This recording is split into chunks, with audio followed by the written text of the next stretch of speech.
তো আমরা যাচ্ছি মাইতো মায়ের মন্দিরে পুজো দিতে, যেয়ে দেখা হচ্ছে। আর এই দোকানটায় মনটা কিনছিল মায়ের মন্দিরে পুজো দেওয়ার জন্য। ছেড়ে দুজনে তাড়াতাড়ি পুজো দেওয়ার জন্য। তারপরে আমরা হাঁটতে হাঁটতে পৌঁছে যাই মনোহর তলায়। এটা কিন্তু দারুণ করে যাওয়া মনোহর তোলা। এই থিমটা করেছিল সোনামুখী মনোহর তলা দুর্গা মন্দির। তো আমরা এখন চলে এলাম মা হট্টনগর কালী মন্দিরের কাছে। আমরা যাবো মাইতো মায়ের মন্দির। এই যে এটা হচ্ছে মা হট্টনগর মন্দির। পুজো যেহেতু আর দেরি নেই, তাই মায়ের মূর্তিও রেডি হচ্ছে। কোন দিকে যেতে হবে?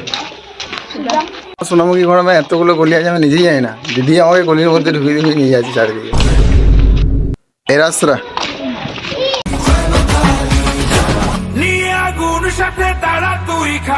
তো ফাইনালি মায়ের মন্দিরে চলে এসেছি। মায়ের মন্দিরের ভিতরে ওঠা যাক এবার। বাইরের থেকে মন্দিরটা আমি একটু ক্যামেরায় বন্দি করে নিলাম। মায়ের মন্দিরে চারিপাশে ধূপ দেওয়া হয়ে গেল।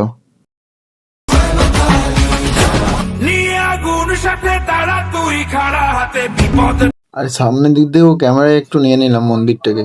আমি যে থেকে পুরো মন্দিরটাই ক্যামেরার মধ্যে তুলে ধরলাম। কিছুক্ষণ পরে আবার সামনের দিকে চলে গেলাম।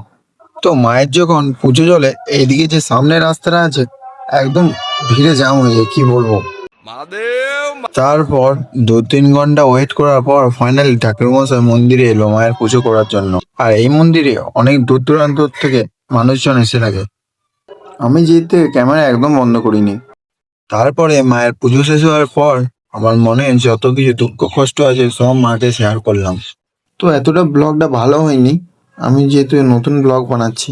আর সত্যি বলতে ওইখান থেকে আমার উঠতেও মন যায়নি। খুব শান্তির জায়গা মায়ের মন্দির। তো অনেকক্ষণ পর উঠলাম, এবারে আমাদের পুজো দেওয়া কমপ্লিট হয়ে গেছে।